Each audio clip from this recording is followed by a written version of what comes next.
Yeah, good morning, everybody. Back in the saddle. Gonna ride that horse. All right. Good morning.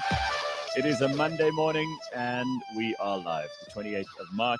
It's almost the end of yet another month. I am back from my adventures in Mexico. I want to thank Lebang and Simpiwe and Homolemo and the team for keeping things going while I was away. Thank you so much, Lebang. I know this waking up early thing while you're pregnant with the kid, it can't have been easy, and I appreciate you standing in there and holding the fort. Thank you. All good, brother. Yeah, how have you been? What have I missed? Geez, what have you missed? Well, I think more interestingly, what did we miss? I mean, you barely posted anything on social media. We saw little snippets here and there. We were filling in the gaps for ourselves. Like, is he drinking tequila? Is he on the beach? Is he getting laid? You know, well, I can answer. So there are only a few things here that I just want to say up front. This was a beautiful wedding of very good friends in New York. They're amazing people. It was an unbelievable wedding. I mean, there were 300 people there, flew in from all over the world. Wow. For the first couple of days, we were asked not to post anything on social media. I see. It was one of those. Good. Yeah, I mean, you know, to say not too much. These are very smart people. They're quite important. They didn't want any extra attention from the outside world. Let's put it that way. So it was easy to comply with that part of it. When it comes to the tequila drinking part, I also, you know, I'm not really big on posting on social media much anymore. Anyway, it's just not something I'm all that keen on. And the more I see going on social media, the less I want to be a part of it. I don't know if you saw the Oscars this morning. There was a bit of an incident, which we'll talk about a little later on. But Will Smith walked up on stage and smacked Chris Rock in the face, and it was not a joke. Oh, for real? Yeah. I'll tell you all about that. There's some serious drama unfolding in Hollywood, which, you know, is obviously the place for drama, but this is just ugly. For sure. Anyway, we'll get into that in a little bit. Let me just add Leigh-Ann Mole to our session this morning. Hello, Leigh-Ann Mole. How are you? All good. How are you? Good. Awesome. Nice to see you both. I'm back. I'm rested. I'm good. I'd love to hear about your trip. Yeah, right. Lebang just asked me a couple of questions. So I told her that, first of all, the wedding, we were asked not to post any social media stuff. So I've complied with that completely. And I feel also like, unless people are sharing the wedding stuff themselves as the couple, you have no business doing that, especially if they've asked you not to. So I won't be saying too much about that, but I will say that it was absolutely beautiful. Mexico is an amazing country. I mean, this resort we were staying in, where they had all the wedding celebrations, was first class. It is just picture perfect. Those white sandy beaches, palm trees, blue oceans, everything ranging from, like, it looks almost crystal clear right through to like those deep blues and every kind of blue in between. Just really nice people, great food, great parties. Lebang also asked me two other questions. She said, first of all, did I drink a lot of tequila? And the answer is no. Oh, no. That's not like you.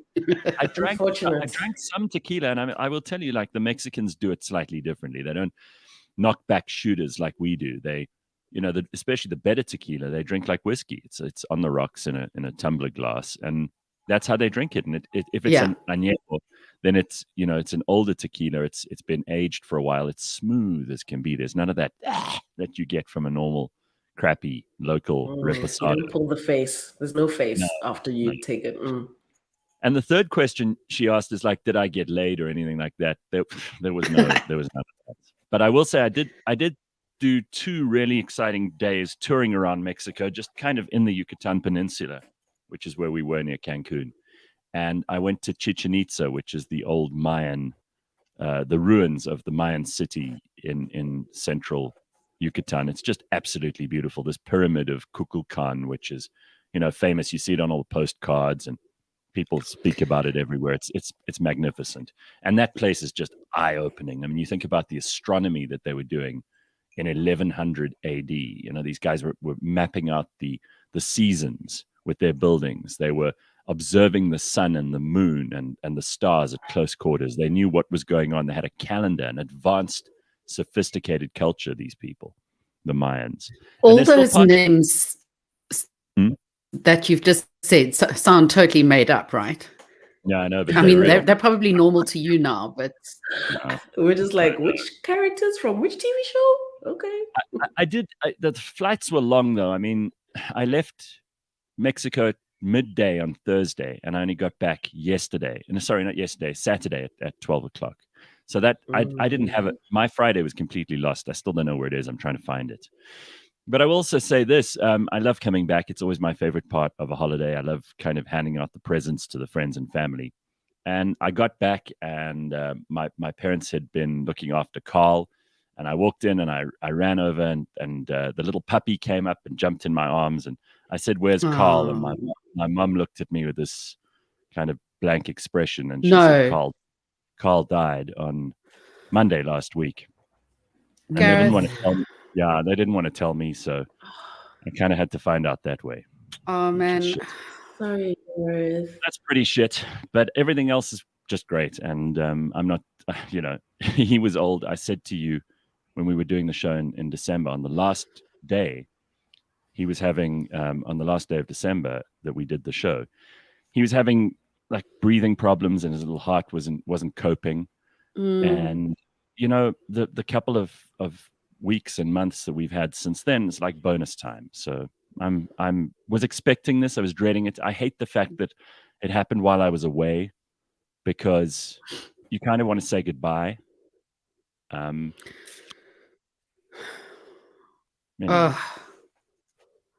I'm sorry. I'm having a moment for Carl. Yeah. Sorry, Gareth. It's just, sorry, Carl. It's just the worst. The way these little dogs creep their way into our hearts, but their little roles are so important, and you just think of what you would have had without him being there all those years, and it would have been nothing. They really fill such an important little space. 11 years, and it's just, you know what, you have to learn in life about about the good and the bad, and death is a part of that.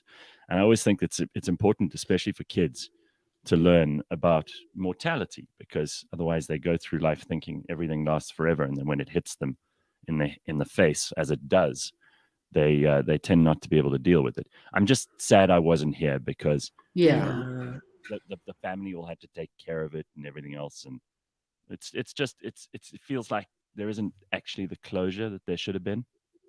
But your mic's gone a little bit soft for some reason, all of a sardine.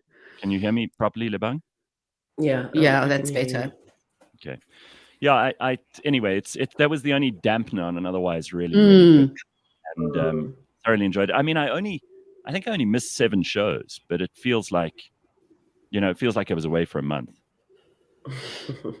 Yeah. Listen, it's tough holding the fort without you. So if something happened to you, we would definitely say you'll be missed. Yeah, that's for sure. But yeah, eventually we got into the groove of things, eventually. Oh, yeah, no, we did. Yeah. But it's good to have as with all things, like the more you do it, the more you start to get into it and you start to enjoy it. I think like on the last day, that's when we just had like a killer show, and that was the last show. That's like that's the thing. I was saying, are you guys sure Gareth is coming back? Is it this week or next week? Well, does he want to stay on for longer? Did you find love in Mexico? I didn't toy with the idea. I mean, listen, I do love coming home. It's my favorite part of every trip. And as I said, handing out like presents to family and that kind of thing when you get back, because it's an important part for me of the trip, that I bring everybody something back from there, and that was fun too. Listen, I got to say, like, Mexico is a really amazing place. I don't know that I'm going to be going back in a hurry, because I saw so much of the amazing side of Mexico. And I mean, listen, the town of Cancun is just, on one side, it's resorts and hotels, like these massive, monstrous hotels. And you've got all these Americans coming in for spring break. And, it's that kind of, because it was that time of year, obviously. And then on the other side of town, you've got this that's really run down. I mean, like Mexico looks like the third world if you're not in a resort. And the reality is that's probably why so many people want to get out of Mexico and go somewhere like the US. But it's charming, and the people there are charming, and it's a really dynamic, interesting place. I mean, I'd recommend it to anyone. I'll probably go back. I don't know that I'm in a hurry, and I'd like to see parts of it that I haven't seen already. But all in all, just a terrific trip and well worth it. So you were probably whisked from the airport via transfer to the hotel, right? So you didn't experience any of the rawness of Mexico. Well, I did. I did because kind of the fear of driving and wondering if anyone's following you. No, well, on the 2 last days of the trip, went into the market in the center of Cancun, which is much more like filled with. There are lots of tourists, obviously, but there are also lots of local people, and they are good salesmen and women. I must tell you, you always feel like you're being ripped off in Mexico, but you just decide whether the person ripping you off is nicer than the previous person, or the person you're about to encounter, and then you just go ahead and have the fun. And I did have lots of fun. It's pretty cool to kind of see people interacting normally outside of all these resorts, which are, a resort anywhere in the world, especially in a beautiful place. You could be anywhere. You could be in Bali, you could be in Bora Bora, you could be in Mexico. Maldives. Yeah, and it's lovely. Don't get me wrong. I mean, being in the sea, in the pool, ordering cocktails, that's a great way to spend your time. I think that's why most of us spend the rest of our time saving up for those holidays, right? Yeah, absolutely. And did you have to do silly things like wear masks in the pool? No, we weren't. There weren't very strict mask things around the hotel. I mean, basically, the only time I had the mask on for anything longer than a show of a minute or two was on American Airlines from Miami to Cancun. We had these 2 air hostesses who were just like the most hostile, horrible people. Oh no! Horrible. The one guy behind me, in his seat, I think his mask slipped down, or maybe he'd taken it down for the second time in a row. But this air hostess, who was a fucking monster, she comes up and she says, "Now, sir, if you ain't gonna put your mask on, I'm gonna throw you off this plane. Do you understand?" She sounds exactly like that, probably. So that was quite, that was quite weird. But so listen, they're probably so used to people giving them trouble. Oh yeah, no. So they've just had it now. That's a funny thing too. Like the little bit of time I spent in America, I suddenly realized I'm not in a hurry to go back there either. America's got a lot to sort out before I'll want to go back. It's not the place that I left in 2019. It's a very angry, divided, very polarized place. And even though there's lots there that I still love, and I've always been a fan of America for most of my adult life, but I don't think that America is what it once was, and it's not getting any better. So we'll have to see. It's very interesting. I mean, listen, travel opens up your eyes, right? And you see so many things, and you meet so many interesting people, and you have so many interesting perspectives on things that you might not have had if you didn't travel. And I do think often when I learn about things like the ancient Mayan civilization in Mexico, I suddenly think it kind of opens you up to understanding about human history in a way that you might not have if you didn't travel there and see it for yourself. Because you find out that, oh, right, the Mayans used to actually take the still beating heart out of a sacrifice victim who was usually a slave and burn it on a fire and then chop the person's head off.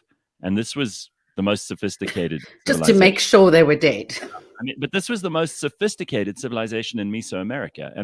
And you think, wow, this was happening maybe just under 1,000 years ago.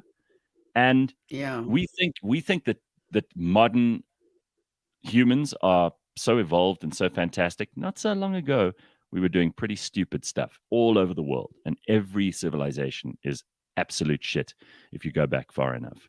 And they really treat everybody horrendously. But it is interesting. I mean, listen, I'll never stop wanting to learn.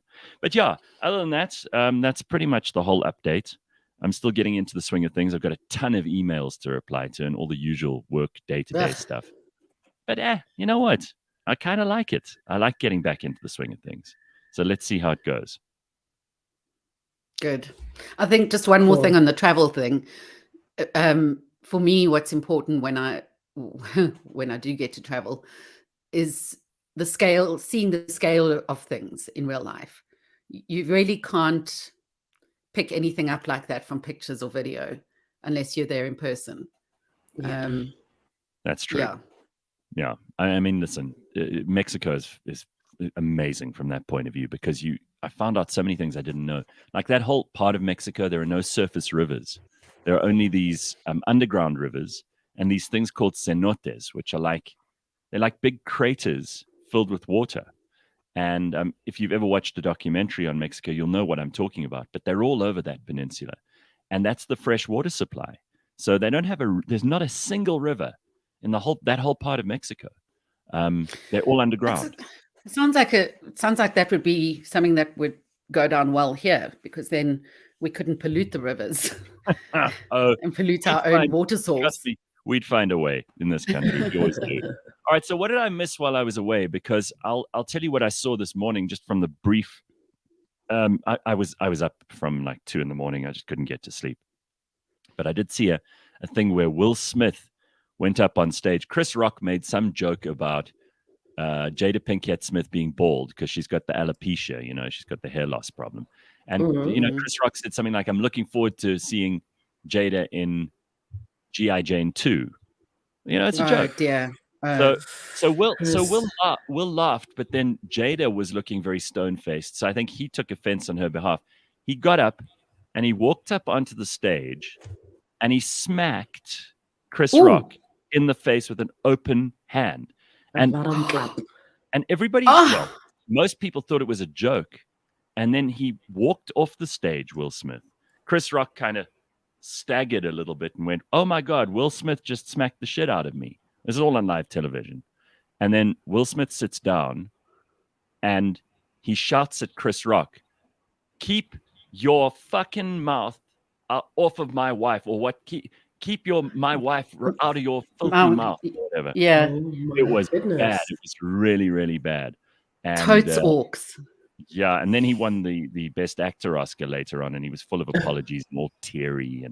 But the irony is, of course, that he played Richard, the Williams sisters' father, who was an abusive son of a bitch in his movie.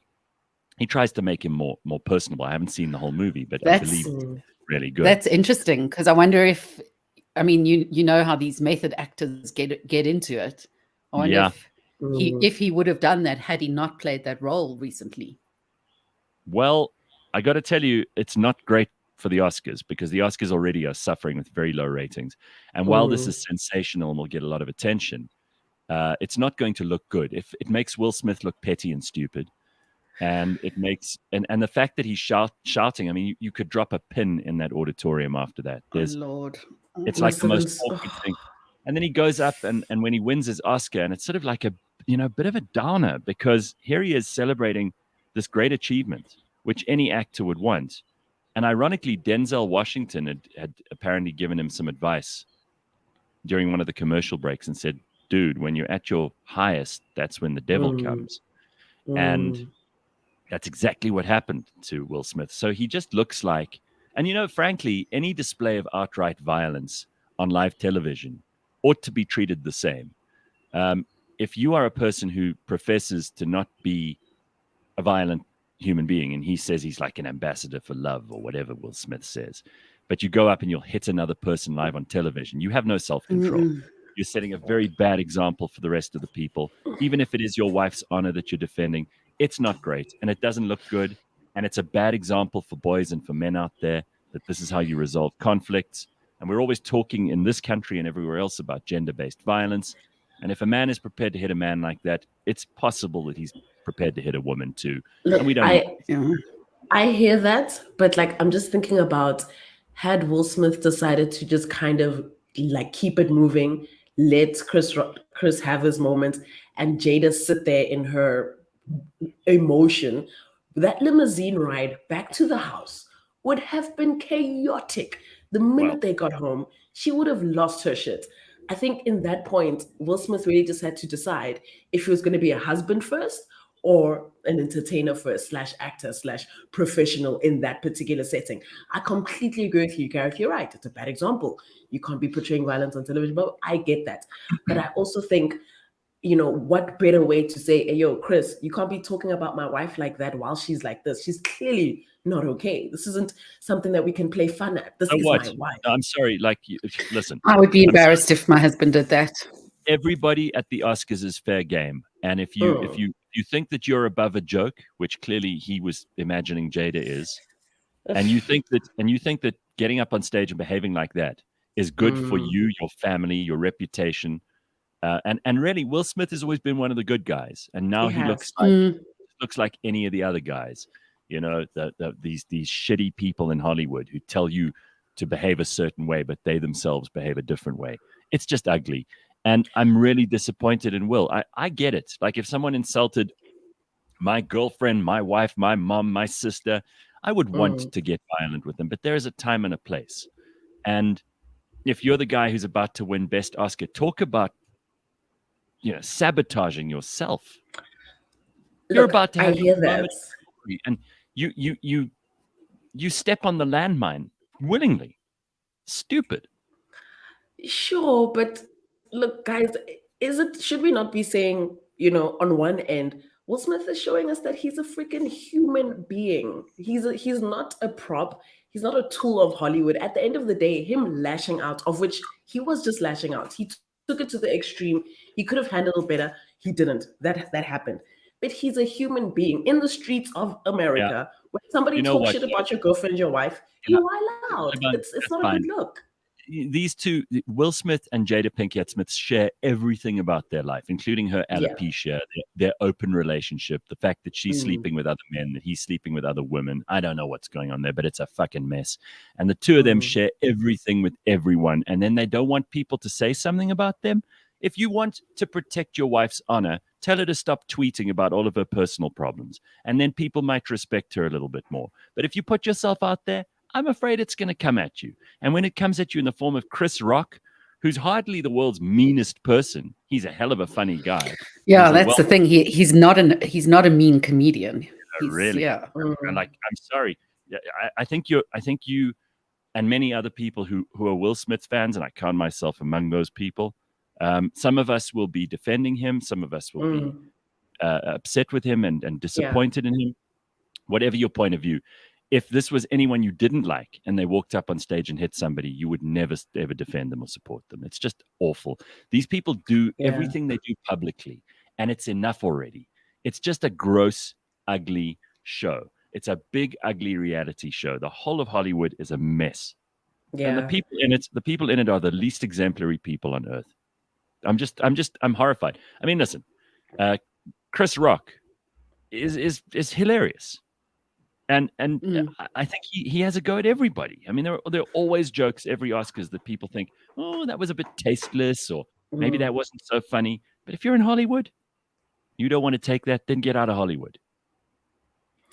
Well, let's hope it was scripted.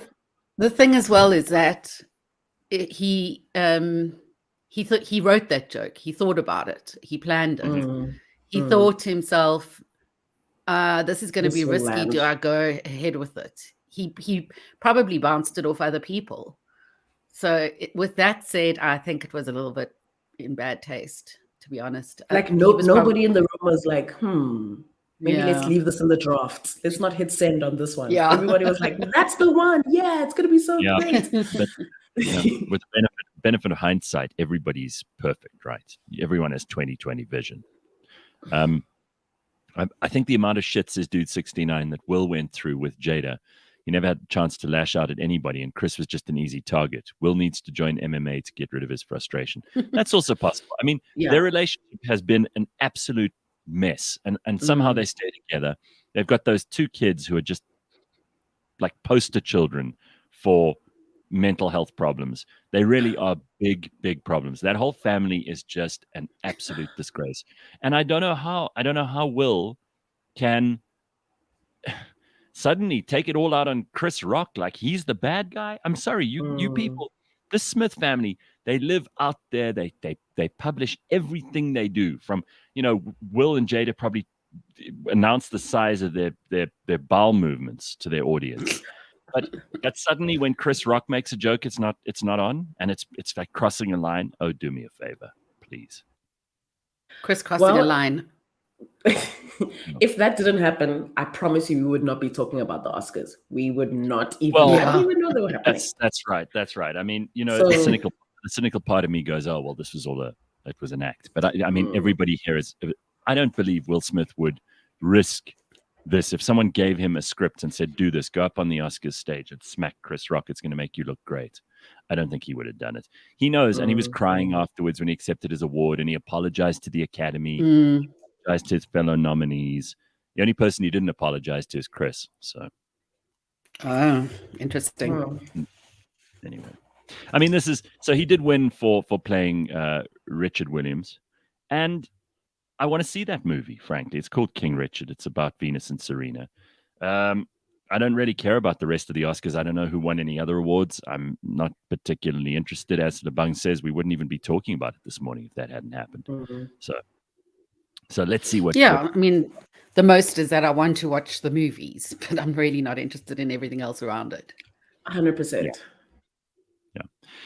All right, so that's the latest out of Hollywood. We've got some proper headlines for you. A couple of things that you might want to know.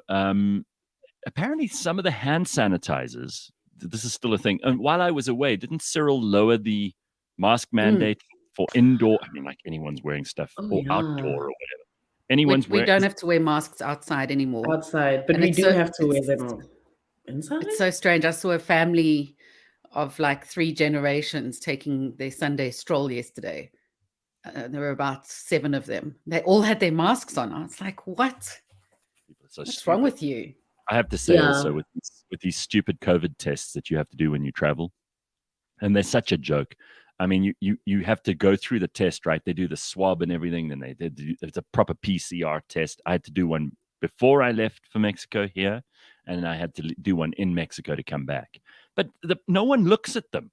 You give them the paper, and they go, I mean, this is not a medically qualified person. It's like some security guard at an airport. And they're like, yeah, that looks legit.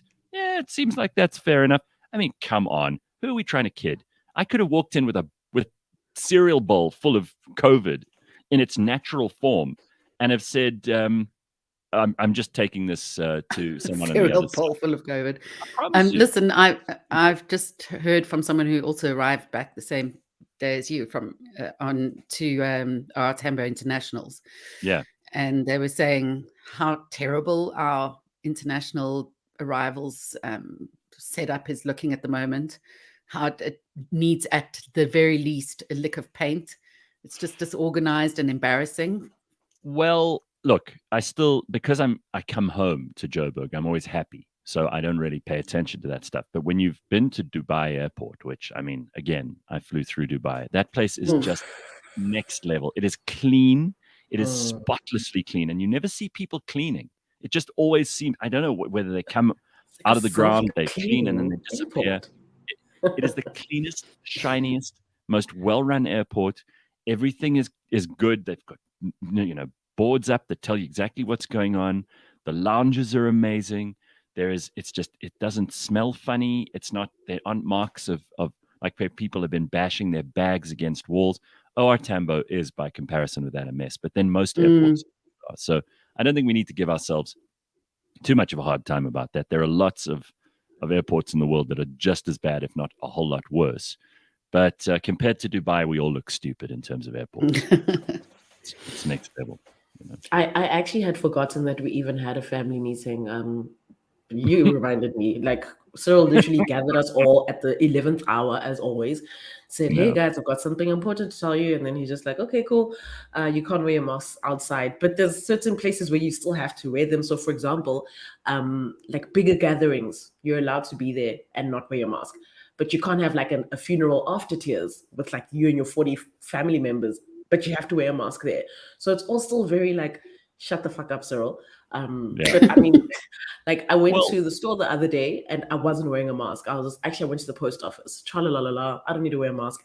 As soon as I got to the door at like the spa in Sunninghill, the security guard was like, "You are not coming in. Where's your mask, sister?" I'm like, "Bro, but Cyril." He's like, "You are not coming in." And then I had to go get a mask so I can enter. So it's still very like, interestingly enough, so on most of the flights, I didn't bother to put a mask on unless someone told me to, and that's going to be my take from now on. I don't want to talk too much about COVID and masks because I think it's stupid, but my rule from now on, and you can argue with me if you'd like to, but I will only put a mask on if asked to. Otherwise, I'll have it in my pocket, and I've got a pack of those cheap, blue and white ones, and I'll have it in my pocket, but I'm not putting it on until someone asks me, and that someone isn't just another member of the public. It has to be like the poor guy who's guarding the door to the grocery store.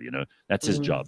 He's been made very important since COVID, so I'm not going to have an argument with him. If he says, please put on a mask, I'll put on a mask. But otherwise, I'm not putting it on out of my own volition anywhere. I don't care. You don't tell me to walk around outside with a mask on. It's ridiculous. Bruh. Exactly. Anyway, I totally agree. Apparently, this is the first of the news stories that I wanted to tell you about. So apparently, there's some hand sanitizers that we've been using in Johannesburg that contained traces of a toxic ingredient or two. How do you like them apples? Oh, yeah. Oh dear. This is according to the Sowetan.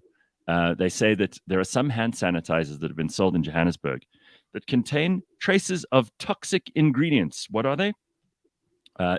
Sometimes they've got much less alcohol than is required in them. That's part of it. Like everything in South Africa, a bunch of people who are, you can call them entrepreneurs, that get the stuff and they water it down. Of course. The same happens. Dilute. Exactly. Yeah, there's some sanitizers that I smelt of nothing. And I was sure that they were just, that they weren't the right ones. It was the fragrance-free version, Leigh-Ann. That's all. Right. So apparently 56% of the brands of hand sanitizer in the study contained the recommended concentration of alcohol, only 56%. So half. There were many, that's 44%, that were substandard and possibly subpotent preparations. Study also found that 30% of the analyzed hand sanitizers contained 80% alcohol. So that's just a waste of time then. And apparently they said also that some of them contained toxic ingredients. Case of low alcohol content, some of these toxic ingredients renders the preparation harmful, not even protective, but harmful to people. So just so you know, there's another place you've been sold a whole bullshit story. Oh dear. So, dupe. Don't pay no attention to the last 2 years where you were told to do these really dumb rituals that have done nothing to help save lives. But just keep doing it. Like sheep. Just keep going, idiots. Anyway, Piers Morgan, who can't shut his mouth for 5 seconds, has slammed Meghan Markle for a Spotify podcast that she just did called this podcast is about exploring labels that hold women back. This is what Meghan Markle, the world's most privileged human being. She's so privileged, her friends extend from royalty, her husband from royalty, and her friends in Hollywood. She's one of the most powerful, influential people in history for doing nothing but acting. And yet she is going to help other women conquer all those nasty, nasty patriarchal institutions that make the world what it is. So Piers Morgan decided to mock Meghan's podcast and slam her. He retweeted the article. And why is he bothering listening? What business does he have? He is a little bit obsessed with her. It's actually getting very cringy. Just leave her alone. Let her live her life. It's actually it's annoying now. Like, what did she do to you? Oh, nothing? Well, go on. I think maybe he feels like he needs to say something. Maybe he feels like he needs, this is his. It's become his cross, his hill to die on. You know, he's like Meghan Markle's biggest enemy now, and he's not going to let that go. It's made him terribly famous, so he's obviously addicted to it. There's Piers Morgan mouthing off in case you needed to hear more from him. I love this. Russia's agents have seized millions of dollars in rare Swiss watches following sanctions. Now, you know, there are very, very, very wealthy Russians all over the world, and they've been spending up a storm over the last 25 or 6 years since the fall of the Soviet Union. They're oligarchs. They control mining, oil, gas, most of the most of the parastatals, kind of like the ANC, but the Russians are better at doing all of this than the ANC is. So they've made themselves tremendously rich. And the sanctions that have been placed on Russians at the moment extend to all of these oligarchs. So now all the stuff that they have is forfeit, essentially. So their properties, their yachts, their Swiss watches. The Swiss decided we're banning luxury goods from Russia. So what did the Russians do? Well, they just went into Moscow's stores and they just seized all of these famous fancy watch brands and decided, well, we'll just take these then. Switzerland, how do you like them apples? What's happening? Oh, this is becoming so petty. My word. Dude. This is it. This is how it goes. Oh, this is funny. Tracy says Piers and Meghan Markle were friends at one stage. He's a bit of a hurt ex-girlfriend. That's about right. That's how he's behaving. He's Exactly. Carl says Piers Morgan has a massive racist crush on Meghan Markle. Yeah, he's got a Legit. crush on her. He's pissed off that she's not white.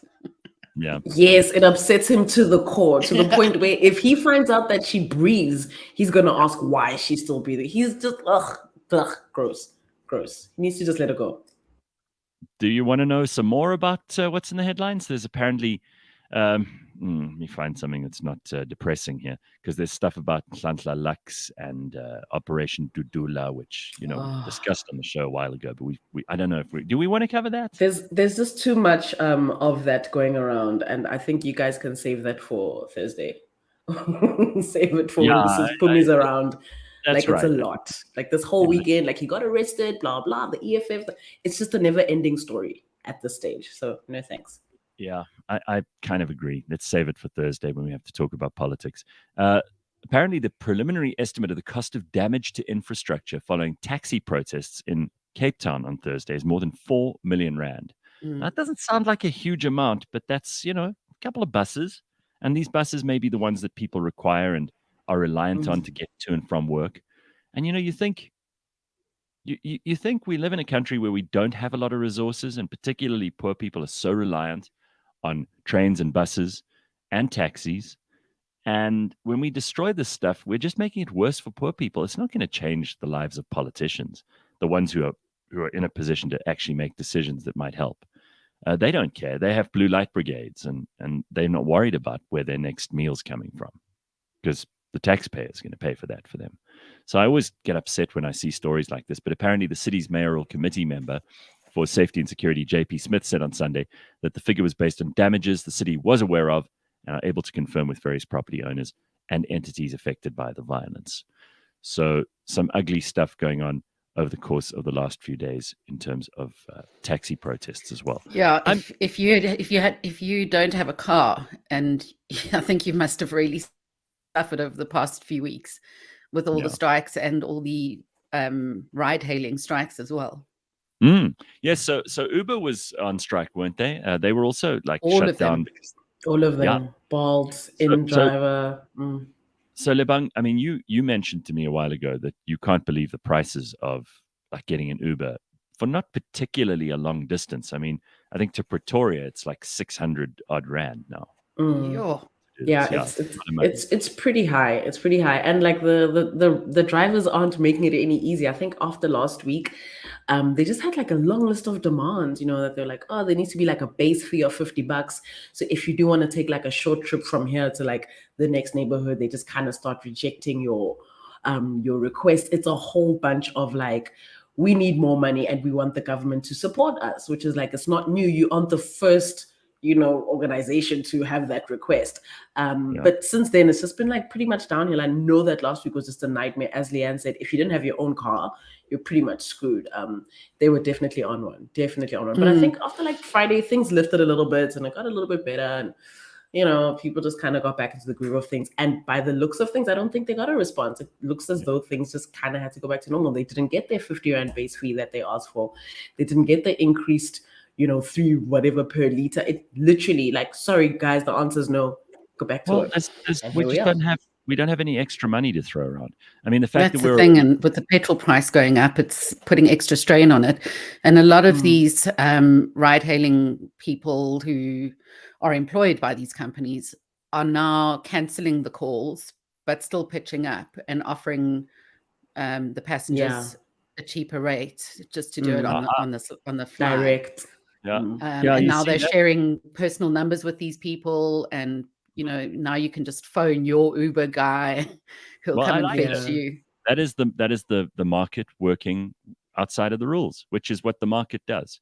And that's why you can't go to government and say to them, I demand that I get paid X, Y, and Z. They can't force that. The market will only pay what the market can bear. And eventually people will realize that these are the rules. And you can't break them. Supply and demand. If you need to get a cab and you're willing to pay X, cab drivers only willing to accept Y, then you don't get a ride. If you can find a way to make it work for both sides, then it'll happen. So, you know what? People have got to figure out that this is the way that the free market works. And it's a good way to get things going. It usually works out well for the customer, and it works out well for the service deliverer. So, I mean, let's just go back to the basics here. You don't need to have a degree in economics to figure out how this works. So we got a couple of things to get into today. I really am sort of just finding my bearings after only getting back on Saturday. But if there's anything that you want to tell us about, let us know on the WhatsApp line. You can also send us a message on the YouTubes. We like to hear your comments there too. It's time for one of those things that we look forward to every year. And this is on a Monday. It's what we do when we check in with Dr. Hanan, who is, of course, our resident shrink. And he's here to tell us that it's going to be okay on this Monday morning with Dr. Hanan Bushkin, renowned psychologist, head of the Anxiety and Trauma Clinic in Johannesburg. And we have a situation that we want to have resolved here. And we're going to talk to Ethan, who got in touch with us, and he's going to speak to Dr. Hanan. We'll find out exactly what it is that Ethan needs solved. Dr. Hanan, how are you? Hey, guys. How are you guys? Good. I mean, we missed you last week. I was away, but it was a public holiday anyway. It feels like a long time when you have that 1 week that you miss out. So absolutely. First of all, it's nice to see you again. And we've got Ethan on the line. Now, he sent us an email. He said, I've got a lot of anger towards the socioeconomic condition in our country, especially in Cape Town. I find myself experiencing rage, which I think a lot of South Africans feel a lot of the time. These outbursts are most concerning to me because I'm starting to ruin my relationship with my family. Recently, I began to find strength in my loneliness. However, it would be great to have some advice from Dr. Hanan on how to better channel the rage when I feel it creeping up on me. So, I mean, Dr. Hanan, it goes without saying that for Ethan to admit this is a huge step. Most people who experience these kinds of outbursts never actually even look in the mirror and figure out what they're doing and why it's wrong. So, I mean, Ethan, first of all, well done on that front, dude. And it's tough to acknowledge these things. I'm glad that you sent us an email. I'm going to hand you over to the good doctor. How's it? Yeah. No, thanks. Appreciate it. Yeah. Lovely to meet you guys. Hey, Ethan. How's it, man? All right. I don't know if it's just me, but I can't see you. I can see you and I can hear you. We can definitely, we can see and hear you. And can you hear Dr. Hanan? Yeah, I can hear him. Yeah. All right. Well, then, you know what? This is a podcast as well as being live on YouTube. So let's just pretend for a moment, if we all close our eyes, that we can still get the story, get the gist of it. So tell us, you wrote this email, which I think is so honest. I mean, dude, a lot of us experience all kinds of rage. And I see you sitting there now and you're smiling and you don't seem to be a very angry person. But Dr. Hanan, this is not unusual, right? Well, it's not. It's definitely not unusual. Of course, the fact that he recognizes his own emotions, that's already a great start. So, Ethan, maybe tell me, give me a bit more context in terms of what and how have you always had this issue? Has it kind of been exacerbated by COVID? What is it that you're going through right now? Well, right now, the last 3 months of my life have been quite productive, let's say, from a fitness point of view and from a mental health point of view. Been working on myself a lot, but there are still a few, let's say, questions I have. Let's kind of start it off so is it okay to get angry, every once in a while?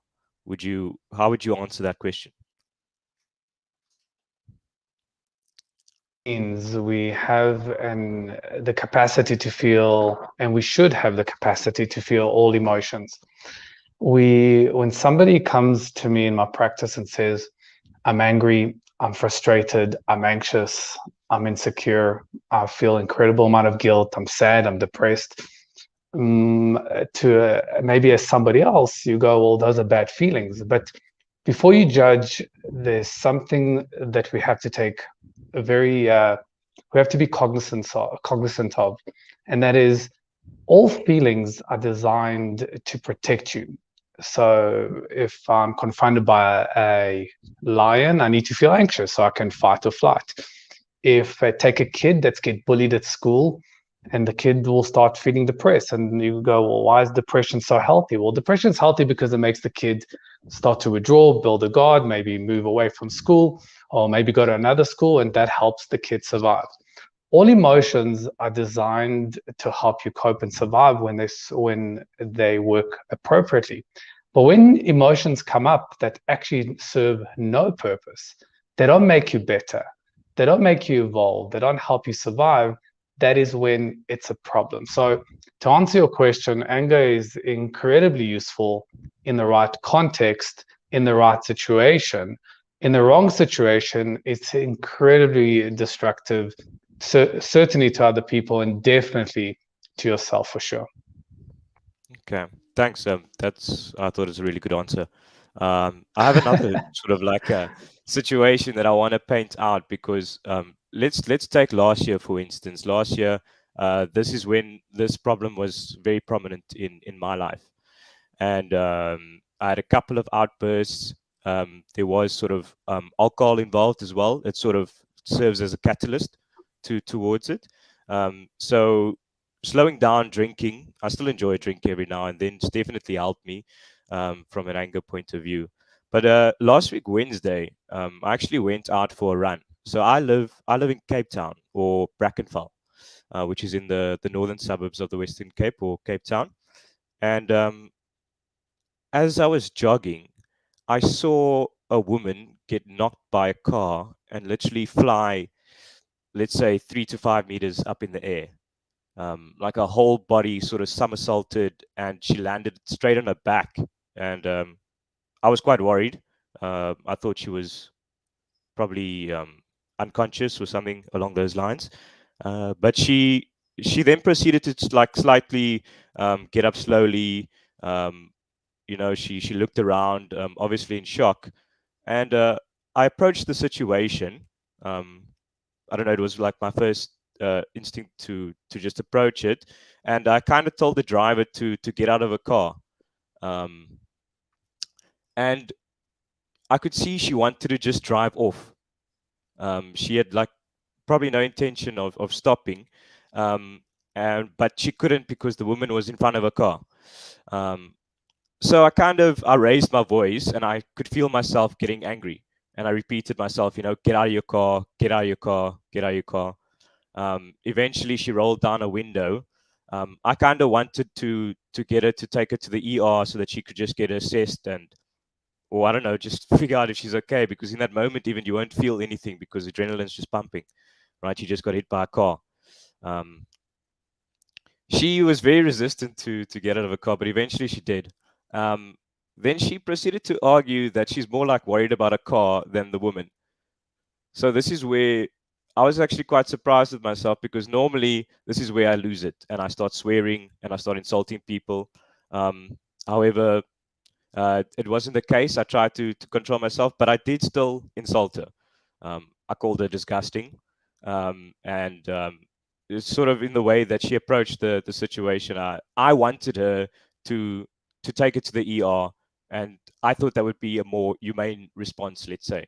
However, she disagreed and eventually went our separate ways. And I was in a situation now where I felt, okay, stay with the woman, check out if she's all right. Eventually, a man pulled over, saw the whole thing, and kind of assisted us. So in the end, everything worked out. But how would you approach a situation like that? Is it wrong for me to insult someone when I feel like they're doing really something wrong?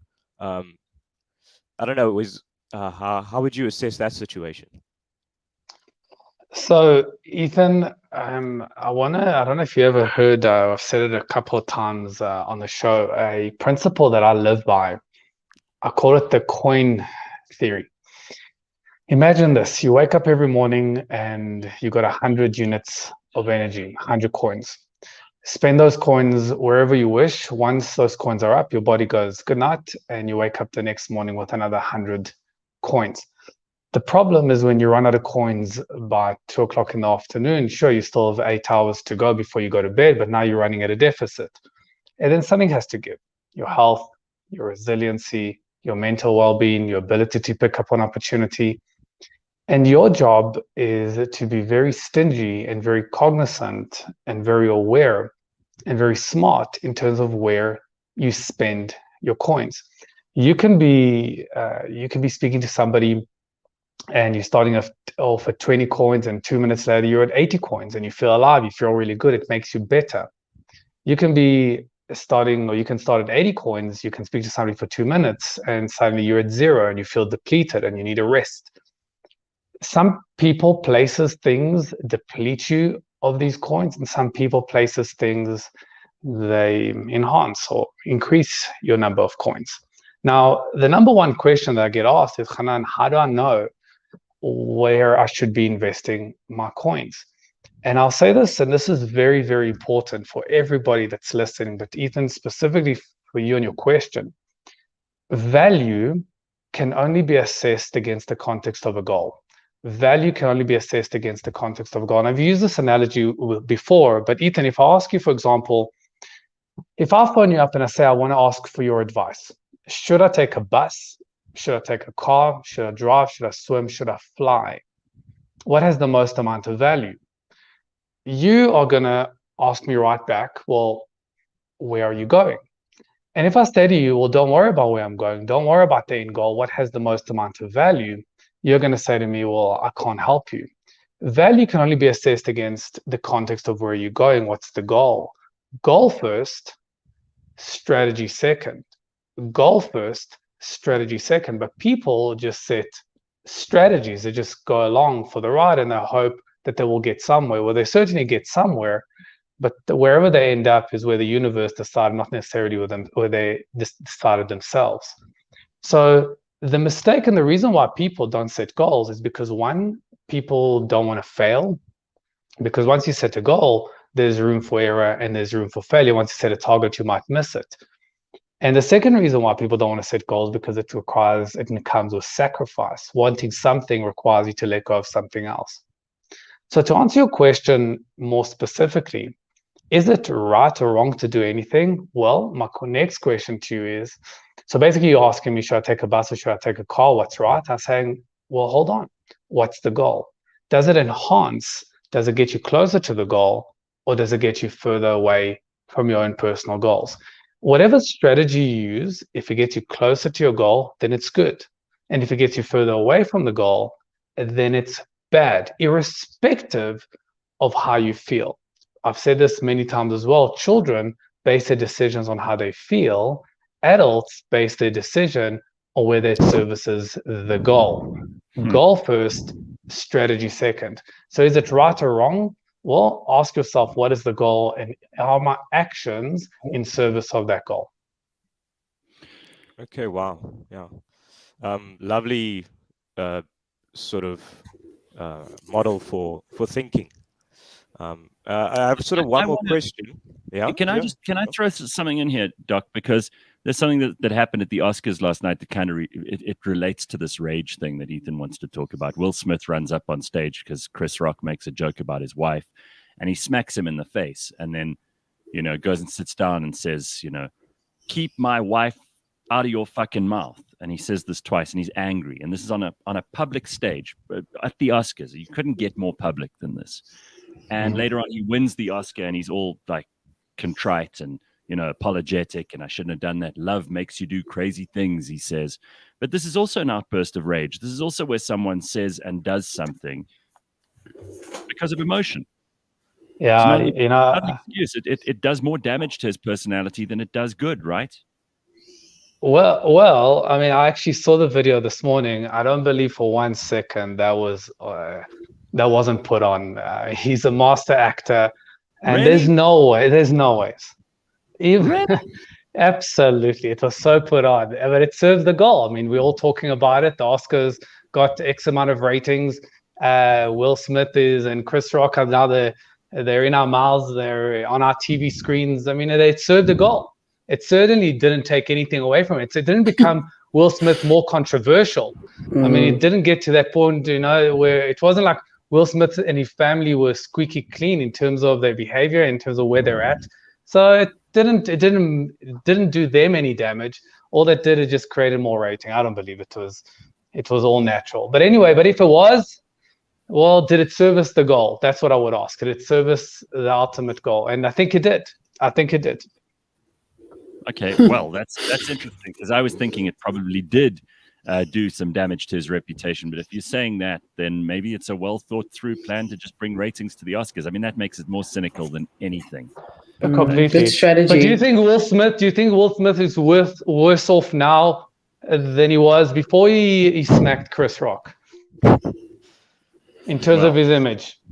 Maybe not. I mean, this is an interesting question. Look, you had one more question, and we've got like a couple of seconds here. So go ahead, Ethan. It's your chance of the doctor. This is your free therapy. Thanks. So I just wanted to ask, are there any other techniques, like I know you described this coin method now, or the value system attached to your goals? Are there any other things that you use in your life to calm yourself down, when you feel yourself getting angry, where it won't benefit your goal? Yeah, for sure. So Ethan, another just human psychology is that we all have a deep need to close loops, to make sense of our world. The moment something doesn't make sense, that is when we start feeling all sorts of feelings. Some people feel anxious when they can't make sense of their world. Other people feel frustrated. Other people feel angry. Other people have a panic attack. Other people feel sad. We all have a need to close a loop. And I'll give you an analogy. If a 2-year-old, let's say you take a toy away from a 2-year-old, naturally you've left a loop open for them. In their minds, it doesn't make sense. I want that toy and you've taken it away from me. So what do? They start screaming and shouting. How do you quiet the kid down? Well, you don't quiet the kid down by having a reasonable conversation with the child about why you've taken the toy away. You distract them with something else. You distract them with a shinier toy, a toy that makes more noise, a toy that has more lights. And suddenly you close a loop in their mind, but with an area that they can control. So in our lives, it's exactly the same thing, but we've got to do adult version. An adult version is, don't focus on things that you cannot control. Focus on the shiny toys, the toys with the lights that you can control. And even during COVID, we discussed this many times. There are many things that you can control. I mean, you can control your routine. You can control your diet. You can control your exercise. You control the quality of your relationship and communication with the people around you. So when people say to me, oh, there's not much I can control, well, maybe just pay a little bit more attention. There's plenty around you that you can control. And the more you focus on things that you can control, your brain now settles down in a state of calmness because it feels that it can predict and control what's coming up next. So focus on things that you can control and let go, or don't focus on things that you can't. Okay. All right, there's some useful stuff. I mean, listen, we all fall victim to our emotions. There's no one in the history of humanity who's completely been able to master their feelings and their emotions at every turn. But I think maybe, Doc, some practical stuff that we can all do too is find outlets to allow you to enjoy yourself and also to improve yourself. And then you won't be so angry so much of the time. I mean, there are a lot of men carrying around anger, and then obviously instead of doing physical exercise, they go home with this pent-up energy, and that just causes trouble. And there's obviously lots of other more complicated scenarios that are developing all over the place, but you've got to have something to do. You've got to have something that keeps you busy. Remember, we said the more you chase on the outside, the less you chase on the inside, which is right. Very good. All right, well, Ethan, listen, first of all, congrats, dude, for being able to express yourself on this very, very touchy subject, because when men admit that they have rage, that very often gets them into a place where they're unpopular with other people. So, I mean, I'm extremely pleased that you brought this to us, and I'm glad that you got to hear some of the wise words from Dr. Hanan. Thanks, GC, and well done, condolences for Carl. No, shame, man. Yeah. Sorry about that. No, what can you do? Yeah. Thanks everybody. All right, we will return with some more of Dr. Hanan, and it's going to be okay in a couple of days' time. Ethan, thanks very much for participating. We will see you next week, Doc. See you next week, guys. Nice to see you. Dr. Hanan. And we do have lots to talk about. If you've got something on your mind, send us a message. Sean says, I watched that Will Smith, Chris Rock video a few times. It looked very rehearsed. I agree with Dr. Hanan.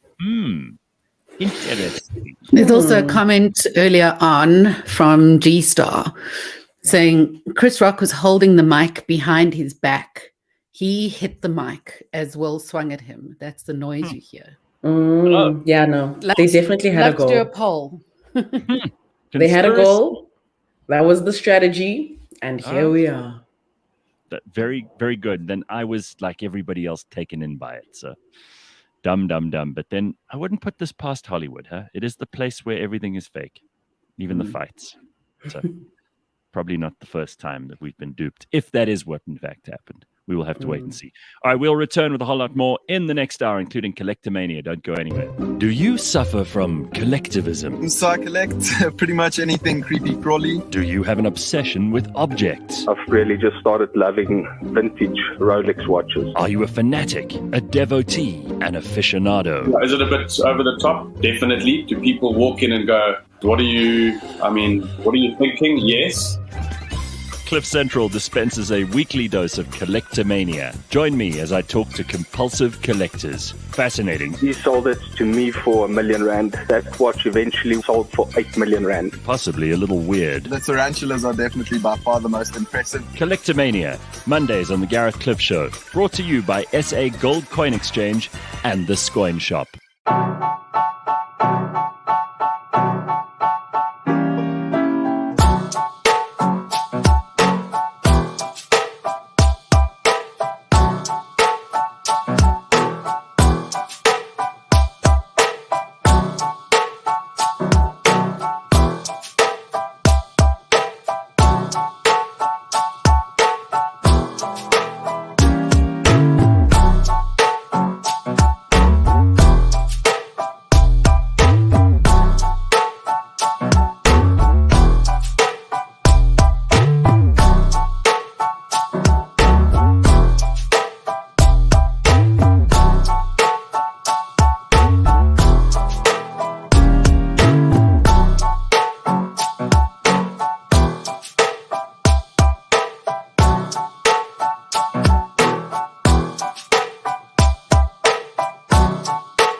Yo, I put it like wow, this that sound. These oaks don't work hard like me, I hope they know by now.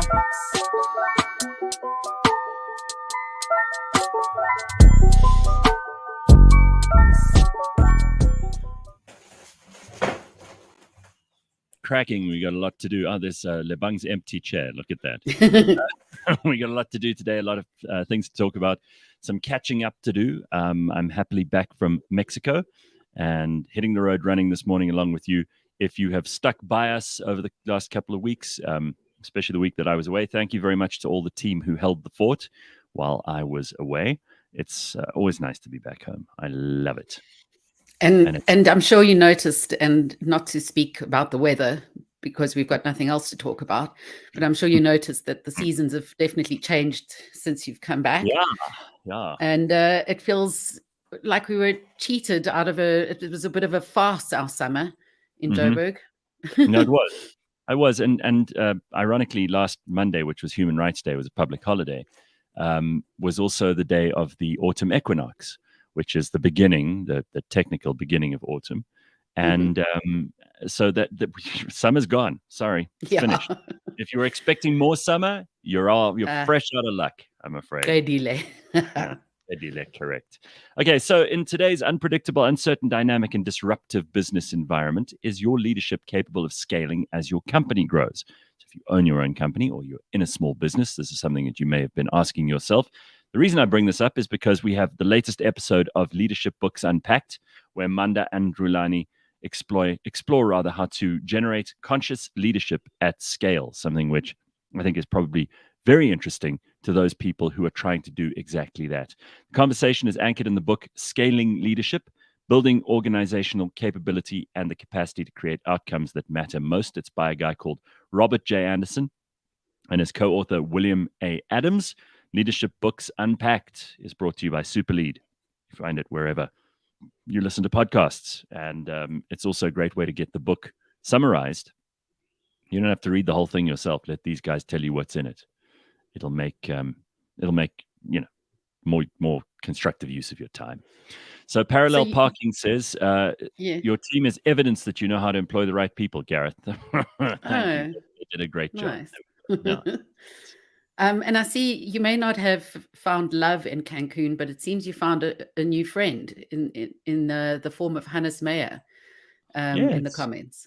Yes, Hannes says, I met Hannes on the flight to Dubai, or rather from Dubai to South Africa. I think we can agree it looked like chaos when we arrived at customs, but actually went quite smoothly.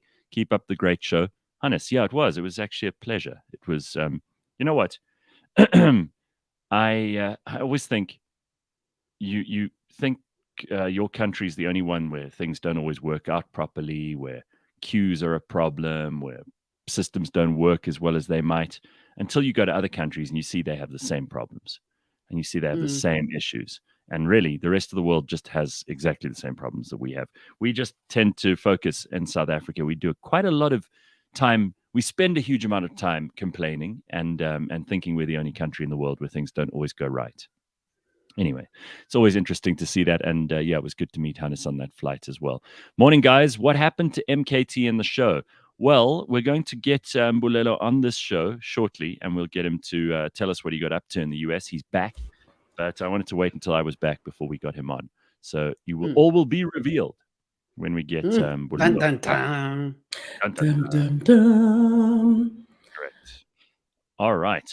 We've got a collector coming up a little bit later on, a guy called Ian Matheson, who is from the Philatelic Philatelic. How do you say that? Philatelic Federation of South Africa. Philatelic? No, that sounds terrible. Philately is stamp collecting and the study of stamps. So I'm going to get him on. We when you think collections, stamp collecting just pops out immediately.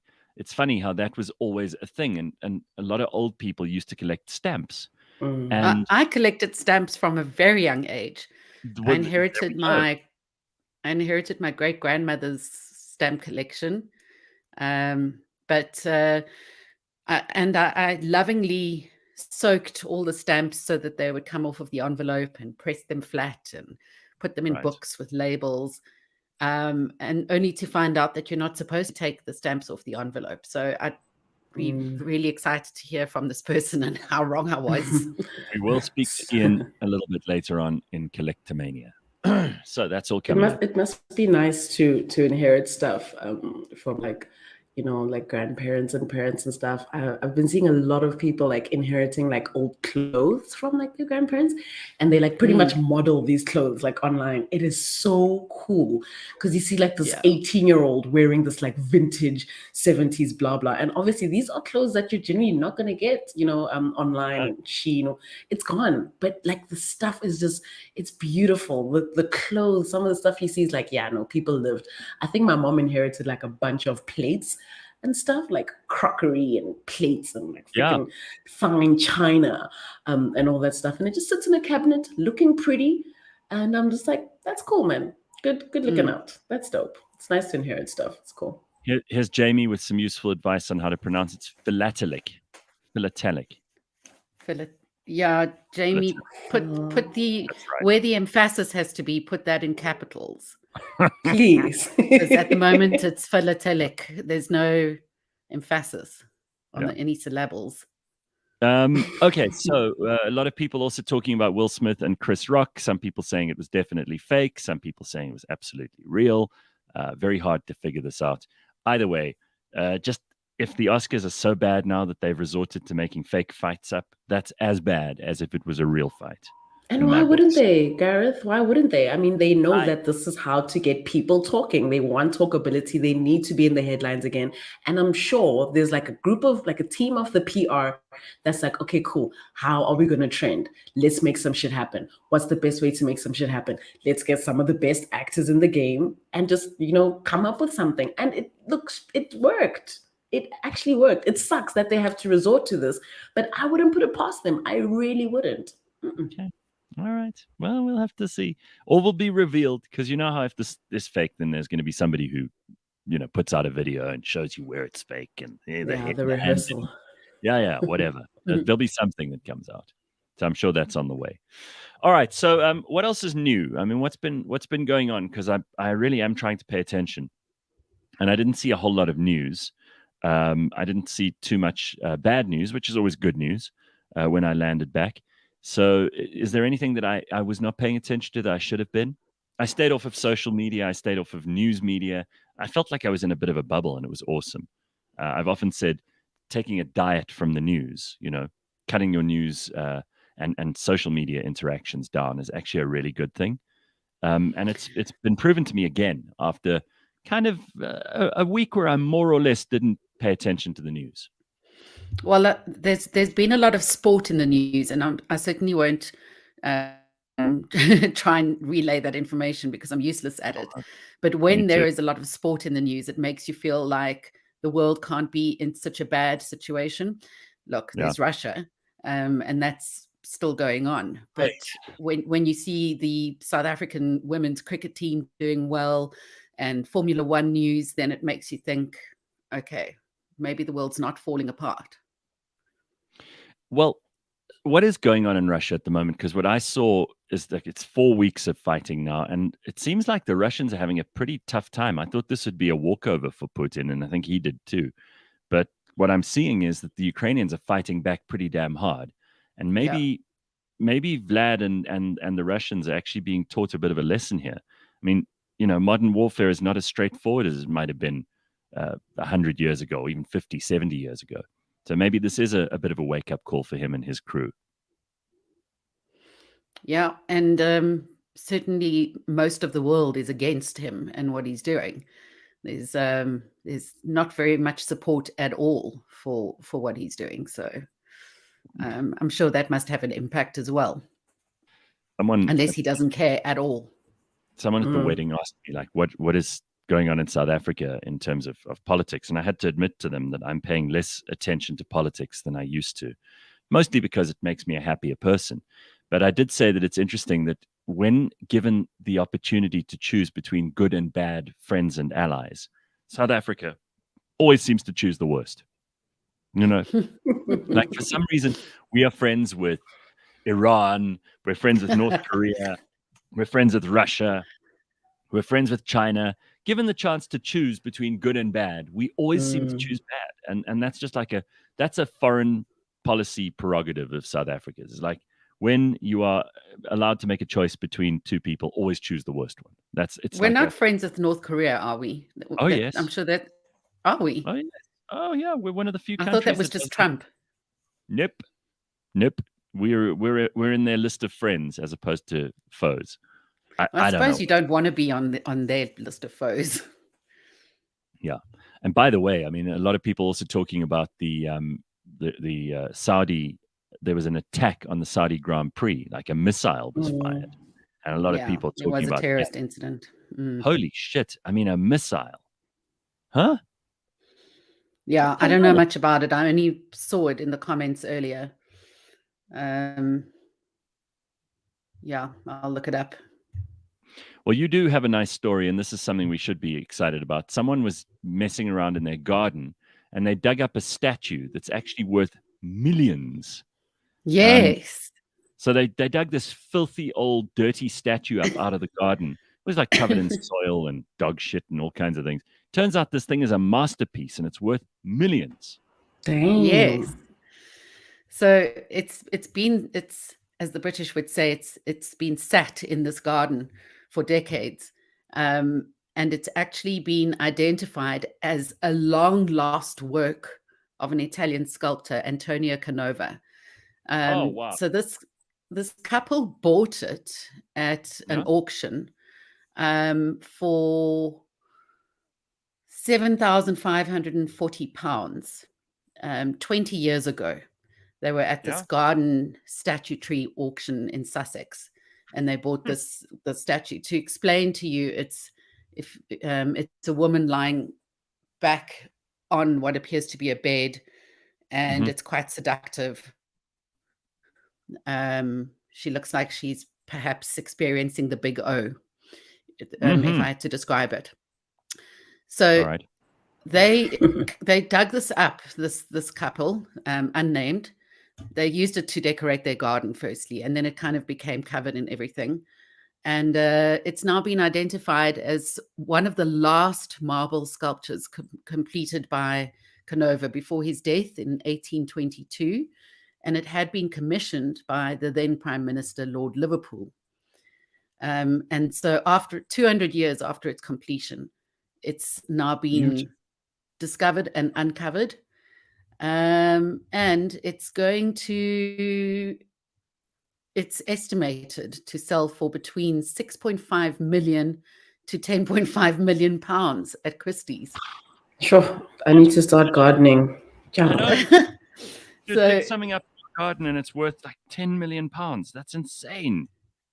So to explain further what it looks like, it depicts Mary Magdalene in a state of ecstasy.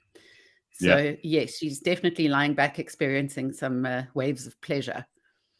And it's really beautiful, and they've cleaned it up, and it looks absolutely pristine now. Imagine just digging something up in the garden that like someone bought a couple of years ago, and you're like, maybe I should try and sell this on auction, and you find out it's worth 10 million pounds. Dude. I mean, do me a favor. That's incredible. And also, people have been looking for this for decades. Oh, really? It's been hanging around. They didn't know where to find it. It's phenomenal. Damn. All right. Ethan says, this is the same Ethan who was on with Dr. Hanan just now. Great battle for first and second place in the Formula One last night. Ferrari looking like real title contenders. I'm not going to pretend I know anything about Formula One. I do not. I don't care. I'm totally cool that some people love it, but I know nothing about it. Nothing at all. So no idea of how to add any value to that, I'm afraid.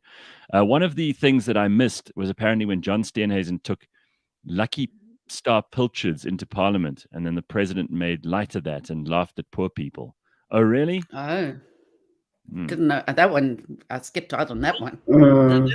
There's this thing that politicians have been doing for years, years and years and years, where they ask each other to try and trick each other, to try and trap people who are out of touch with the common man. They like ask what the price of a loaf of bread is. Do you guys know what the price of a loaf of bread is right now? 18 rand. You say 18, you say 14. Yeah, it depends on like if it's whole wheat, or the healthier it is, the more expensive it is. The more expensive. If it's got like the rye with the nut, with the summer tropical sprinkled of blah, blah, blah, which comes out of the queen's ass with the toasted, then you're paying 40 million. But if it's just like a standard loaf of bread, it's like 15 rand at the most, I think. Yeah, well, look, everything, because of the cost of petrol going up, then everything else goes up too. So I wouldn't be surprised if we discover that bread is also going to go up. But this is what politicians do: is they try to catch each other out. Now, I don't think Cyril has been into a shop for ages. I don't think he even knows what grocery shopping is. Even before being president. Even before he was president, he was already a very, very rich man. I don't think he knows how much things cost. So I'm not sure that this is something that anyone would be hugely surprised by, that he can't tell you the price of bread or pilchards or anything else. But Ruth says it's $15.95, and she's proud of that. She knows exactly what's going on. Steve says 18 Rand for normal, white sliced from Spar. You see? Yes, the 18. I'm seeing 18 a lot more than I'm seeing. Where should I be shopping? You know what? This is why we have the audience we have. They not only help you to get the cheaper bread, but they know the price of the bread. So listen, you gain all kinds of things listening to this show. Stuff is getting expensive, and you can definitely see and feel it. We went through a stage before where all of a sudden, all of a sardine, all of a pilchard, a basket full of stuff, we noticed that it cost a whole lot more. And it's happening again. It's a definite swing in prices. I don't shop at the expensive shops anymore. There's one that's close to me that is cheaper. I go to that one. And you know, I don't know the price of the bread. I don't know. I put things in there, but I'm always astonished at how little you get in a packet for the money you pay. And I suppose that's true for all of us. All right, I do want to bring this up because this is quite interesting. I think it's a real story, but you know, these days with fake news, you can never tell. So apparently, staff could face disciplinary action for offenses like sarcasm or condescending eye contact under new workplace laws in South Africa. So, you know, many of us have spent contact. Listen to this. So like when you roll your eyes, perhaps? Are you like, some people are fucked. So apparently, you know, those of us who are returning to the office in 2022 after like 2 years of trying to work from home, the Department of Labor has published new guidelines for all staff in the workplace. Listen to this. This is apparently true from the Department of Labor here in South Africa. The new code of conduct aims to stamp out employment-related harassment. The refreshed laws, which replace existing legislation on workplace harassment, are an eye-opener. Apparently, according to this, the code identifies the steps employers must take to eliminate harassment, including the development and implementation of policies which are free from harassment, in which employers and employees respect each other's dignity, privacy, and rights to work. And here it is. Apparently, there is a certain part of this document that gets into passive-aggressive or covert harassment. Now, I still am not sure when someone is being passive-aggressive with me, so I don't know how I'm going to monitor this stuff. I can never really tell. You have to be outright aggressive to me for me to know that it's outright aggressive. Otherwise, I just ignore it. Anyway, apparently, if you are caught as a person at the workplace engaging in certain negative behaviors, you could get into trouble. Some actions are more extreme than others, but it is now feasible that someone could take action against you if you eye roll or you're sarcastic. Apparently, passive-aggressive, this is the word of the document from the Department of Labor, passive-aggressive or covert harassment may include negative gossip or jokes at someone else's expense, sarcasm, condescending eye contact, facial expressions or gestures mimicking to cause ridicule, invisible treatment, marginalization, social and professional exclusion, and deliberate sabotage. Now, I don't know about it can't be real. It doesn't sound like it could possibly happen, right? But imagine gossip, negative gossip being outlawed in the workplace. What will people talk about? We've all been in the office. We know what happens in the office. People that's all they do is gossip, right? I mean, pretty much. They're basically turning people into robots.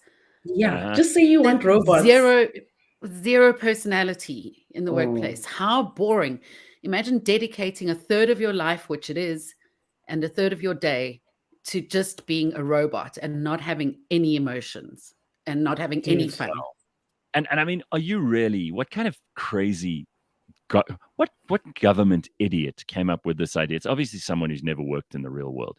Imagine sitting there and just thinking that people are always going to have positive interactions at work. There's going to be someone in every workplace who irritates someone else, right? It could be me, it could be you, it could be anybody. You might be the most annoying person in the world to someone else. What are you going to do? Eliminate that by making a law? I don't think so. And who's responsible for monitoring the behavior of everyone? Who's going to be sitting there counting the eye rolls and saying, "Oh no, you said this"? Like, we're not all going to like each other. Like, no, like that's just what it is. We're human beings. Some people like tea, some people like coffee. The end. This is the workplace. If anything, you know, some tensions are good. It'll teach you how to survive. If you not take that away and say, "Look, you're being a bit too sarcastic, you're fired." maybe fuck that then. I'm in the wrong place. What sort of people are we raising? They're going to go out one day into the street and someone's going to roll their eyes at them and they're going to cry. Well, look at Carl says. All I do all day long is mock and harass people in the office. This is a problem. Yeah, it could get you fired according to this stuff. Allison says, sadly, this is real. David Watkins seems to think it's an early April Fool's joke. And by the way, there's only like a day or two until we get April Fool's Day. So just be aware of that. That's coming up. There's going to be a lot of extra fake stupidity in the news. Happiness says, but gossip does divide the workplace. It creates an uncomfortable environment. Yeah, but that's also people, hey? That's also people. That's not just a workplace thing. It's also it's a world thing. It's the life thing. I mean, you go to family gatherings. There's gonna be one side of the family that's sitting there talking shit about your dead gran, and there's gonna be the other side of the family that's like, oh, we loved her so much. It's reality, people. Jeez. Wow. Hey, don't shoot the messenger. I'm just telling you what they are saying. The Department of Labor. There must be some really stupid people in the Department of Labor if they think that they can socially engineer us to be nice to each other all the time. It's never going to happen. No. Clearly, there are too many people working in the Department of Labor because they're bored. Yeah. And they should be relocated to crime and fighting crime. Fighting crime. Look, I don't know whether the workplace will be that much better if we ban this stuff, because frankly, also, for some people, that's the only thing they go to work for, is that they can hear some gossip story. Listen, we all know that person in every office. I'm trying to think who the one in our office is. I've got to think about it. It's not clear. You'd be better at this than me, Lebang. I don't spend a huge amount of time in the main office just listening to the news. I know exactly who it is, but for like my own safety, I'd rather not reveal it because otherwise it'll be the topic of conversation for like 3 weeks. When you said the word safety, I suddenly realized it's Jane. Jane is the big one. Jane. So I'll get into trouble for this. I don't mind. You take the fall, not me. Jane comes to the office and she's a great example, and she won't even deny this if you ask her. She comes to the office to gossip. That's what she lives for. Dude, and she does it so beautifully. You can see she's got years and years of XP, like her experience in this field. She walks in, she puts down her bag, she'll sit you down and she'll say, can you believe it? And before you know it, you went from working on your laptop to listening to like a 30-minute story about shit that you don't care about, has nothing to do with you, and quite frankly is wasting your time. But now you're caught between a rock and a hard place. Like, how do I tell her that, dude, I'm here to work and I'd like to continue working without upsetting her? It's a trip. I've seen many of my colleagues have to just close their laptops, stand up, and just find a different place to work. Right, find a different room. Listen, I've never been good at the office gossip stuff. You guys know this. You've both been around me in the workplace for a long. I don't like gossip. I don't partake in it. I sometimes laugh and put it on the show, but actually, it's not my thing, and I'm not very good at it. Whereas Jane is an expert. She's like got a doctoral thesis in gossip, and certain parts of the character of the place in every business are made by those people who are the gossipers and the sarcastic ones, the ones who do the eye rolls, and the ones who, as soon as you've left the room, go, oh, doesn't he irritate the hell out of you? Yeah. Those people are essential. We need them. But also, if you aren't letting out these microaggressions, like rolling your eyes or clicking your tongue or whatever, you're going to end up killing someone in their car on the way home. Right. As they get into their car, you're going to stalk them in that office parking lot and ride them over. That's right. They never ever say when someone goes into the office and shoots everyone in the office dead. No one ever goes, oh, he was definitely sarcastic a lot of the time. They always go, no, there was never anything wrong, because that person is like a pressure cooker. They're just taking it and taking it and taking it, and eventually they just snap and they go completely ballistic. Now, I say it's probably better, as Leigh-Ann says, to let off a little bit of steam every now and then. You don't have to love everybody all the time. Sometimes you're having a bad day and you say, will you shut up? I'm trying to work, or whatever. And if it gets misinterpreted, tough. We all live in the real world, and the real world is not going to be easy every day. Sorry, just don't do a Will Smith and walk up and smack anybody. That's not please. No puss claps, please. Yeah, exactly. All right, it is time for Collectomania. I know this is a favorite part of the show for some people. It's definitely one of my favorite things. We've been talking already this morning about this this family who found a statue in their garden that's worth £10 million. I mean, some collections are probably approaching that. Some of the collections in South Africa, probably very valuable. I think certainly the man who we're talking to this morning is an expert in his field of philately, and he is on the roll of Distinguished Philatelists of Southern Africa, which is an actual list of the people who know what they're talking about when it comes to this. His name is Ian Matheson, and he is he's going to join us today and tell us a little bit about his stamp collection and about how this can apply and appeal to people of all ages, from all kinds of backgrounds. People who are interested in collecting often start with stamps because it's something which is quite accessible. And although stamps are not such a big thing anymore, we don't send that much mail, it is still something that we can all get into. That's one of the reasons we want to have Ian on. Ian, good morning. How are you? Good morning, Cliff. Lovely to see you. Nice to see you. And first of all, you know, it's always good to have collectors on the show, but we haven't had a stamp collector yet. And often when you think about collecting, stamp collecting is the first thing that pops into your mind. Why do you think that is? Well, I think past generations it was. Nowadays, the kids are forgetting about it. They don't even know what a stamp is. Right. I mean, I said already, we don't use mail as much these days. So how enduring is this going to be 100 years from now, do you think? Well, I don't know. People are still collecting Etruscan coins, aren't they? There's not many Etruscans around. So it depends on how interesting we make it. Yeah. The story at the moment is that when people say, you know, he's a stamp collector, we get just what you were talking about. People roll their eyes. At least I know now I can charge them with condescending behavior and send them to the labor court. Absolutely, you can. And listen, we've had collections of far stranger things than stamps. How did you start off collecting stamps? When did it all begin? Well, it began actually rather a long time ago. It was 1957. And I was living in Malaya at the time. And Malaya had their Uhuru, their Merdeka in 1957, their independence. Mm-hmm. And they issued sets of stamps. And my father and a friend of his from the office sent me first day covers with these new stamps. Mm-hmm. I must say, I have never really been turned on by first day covers. They're the sort of things that grannies buy for the grandchildren, hoping one day they'll be valuable. And in fact, they're just for lighting fires with, because there's so many more than there ever are collectors.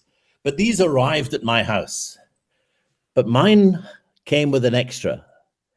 You see, one of Dad's assistants in the office, a fellow called Samsudin, mm-hmm. he came round to talk to me about first day covers. And as a young school kid, I'm not interested. Mm-hmm. But to make it more interesting, he brought all sorts of other paraphernalia. You see, either he or his father, his brother had been a POW under the Japanese. Yeah. And he started to show me mail that had come from POW camps. He showed me savings cards that he as a kid had collected the local stamps and saved to pay for the Japanese effort. He showed me propaganda leaflets that had been dropped from the aeroplanes over the Malays to try and convert them to the communist cause. And he presented me so much of this stuff that I'm afraid the first day covers, which I still have, 1957, the first day covers paled into significance. And I was interested in the story. Phenomenal. You know, who were these communist insurgents? What was going on? And the interest was fantastic. And you could pick it up.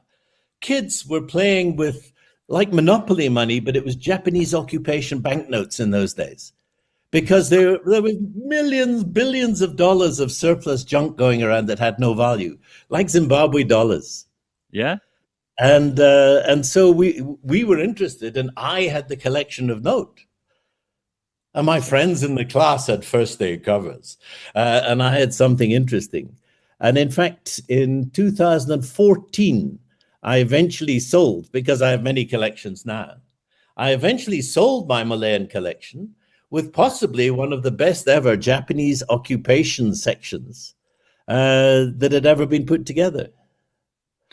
You know what's amazing about this is that I thought stamp collecting was a fairly unitary thing, that there were you'd collect stamps from like coins from all over the world, and if you had a collection which spanned over perhaps many different territories or many different years, that was considered valuable. But the way you're talking about this, you said the Malay occupation section of that collection, which is Japanese occupation of Malaya. Yes, sorry, that's correct.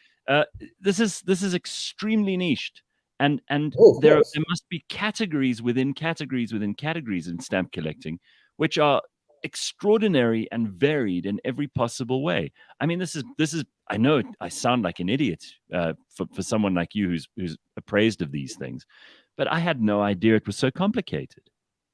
Well, you choose your own topic. You choose your niche. Some years ago in South Africa, I realized that many old collections that people had put together had 1 or 2 stamps on the back that said entertainment tax on them. And when I asked colleagues, I said, what is this entertainment tax? And nobody knew anything about it, really. There were no books written. Yeah. And so we started probing. I went through the government gazettes and I found the taxation. And from 1917 here, we had to buy a little stamp, a tax stamp, and stick it to every cinema and theater ticket. And that applied until the 1960s. And the stamp was meant to be torn in half by the usherette. Right. And so nobody's going to keep half a stamp. So they were very rare. But occasionally they didn't tear them. And people kept 1 or 2. And they never had enough to make an exhibit. And I made it a mission to gather as many of these as possible together. And in fact, I wrote a book on it a few years ago. And no longer is this considered back of the book. It's mainstream. It's part of a main collection. What are those worth now? Because as you say, most of them are torn in half, and there aren't that many around anyway. What is an entertainment tax stamp worth? Well, when I started, they were free. People said, "Oh, I found these in a book," and there was no value attached. But now we're paying thousands for the rarer ones. Wow. So tell me about how it all started, because a stamp is effectively a kind of currency. It's a receipt. Yeah. Yeah. And you would use it for mail. Most of us are familiar with stamps in mail, if at all. But over history, there must have been many, many different uses for stamps. Absolutely. I started with postage stamps, and then I was interested in what they call postal history, the history around the stamps. Mm-hmm. But my biggest interest now is revenue stamps, because they go back even further. And, when you buy a house, a copy of the deeds is stored by the government somewhere, I have no idea where, and you get a copy of the deeds for your house.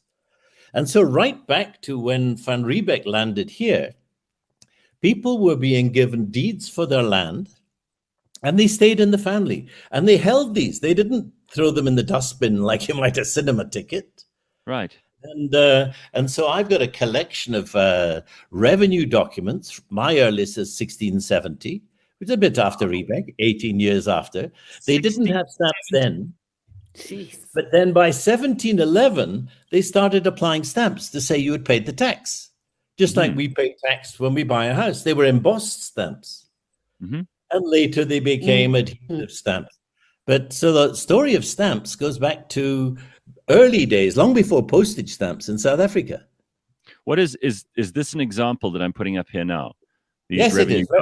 This is it. Let me just talk you through this document. Okay. This document, it's the Missionary Society in London owned land in Rhodesia. Mm-hmm. And they wanted to sell it. So they needed a South African who could act as their agent to sell the land. So they needed a power of attorney. So they issued this document, a power of attorney. Can you see my needle pointer there? No, I'm afraid we can't. Okay, not serious. There's an embossed red 10 shillings stamp there. That was the cost of a power of attorney in England.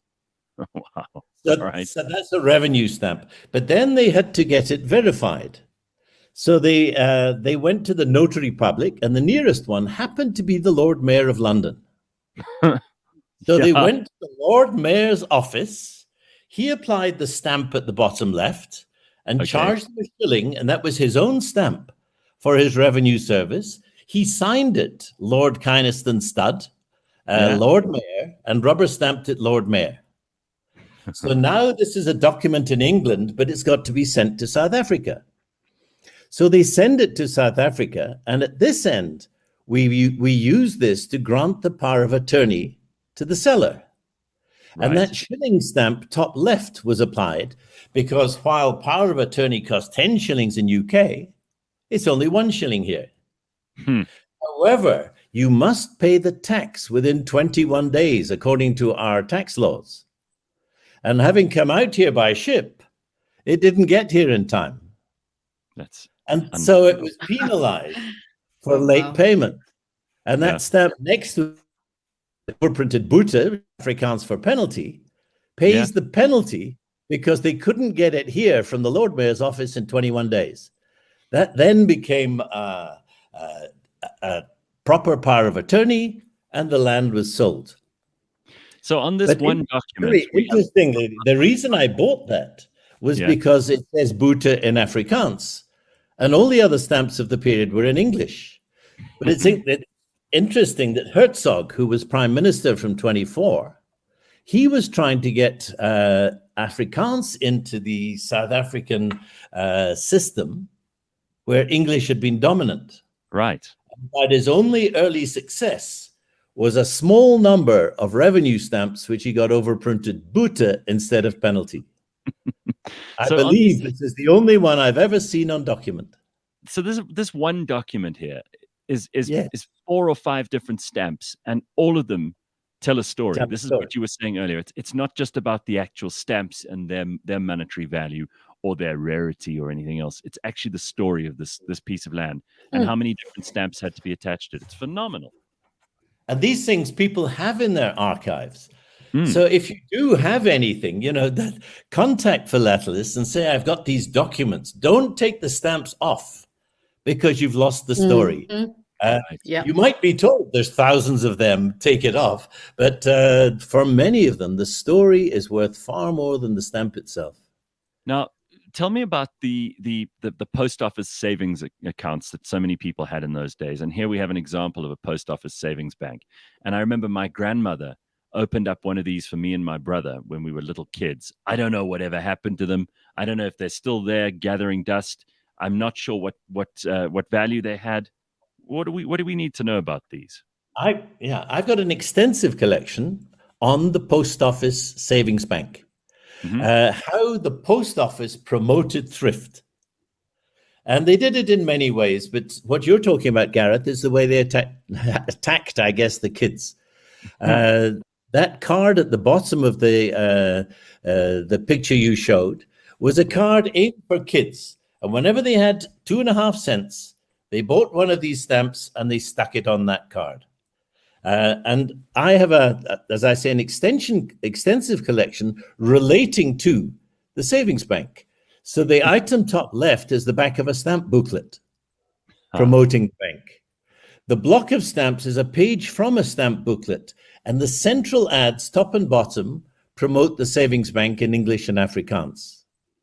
The card at the bottom is the card you saved on, and once you had filled it, you went to the post office and they gave you a union loan certificate if it was prior to 1961, or they gave you simply a national savings certificate after that.